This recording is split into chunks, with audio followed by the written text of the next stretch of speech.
Hello everyone, আসসালামু আলাইকুম। আজকে আমরা চলে যাচ্ছি প্রাণী জাদুঘরে, যেখানে অনেক পশু পাখির মৃতদেহ সংরক্ষণ করে রাখা হয়েছে। আজকে আমরা যাব সেখানে, সবকিছু আজকে ঘুরে ঘুরে দেখব এবং আপনাদেরকে দেখাবো।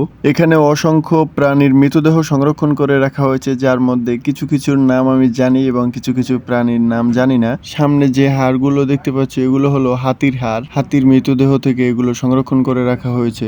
আর এই লামসাম দেখার জন্য 40 টাকা দিয়ে টিকিট কাইটা ভিতরে ঢুকতে হয়েছে, কিন্তু আপনাদেরকে দেখাবো সম্পূর্ণ ফ্রিতে। চলুন দেখি কি কি আছে এই প্রাণী জাদুঘরের ভিতরে।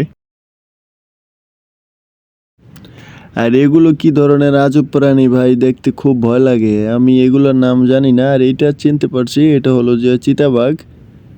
এই চিতাবাঘের মৃতদেহ এখানে রাইখে দেওয়া হয়েছে। আর এটা হলো গুইসাপ, আর এটা হলো হরিণ, আর একটি বাঘ।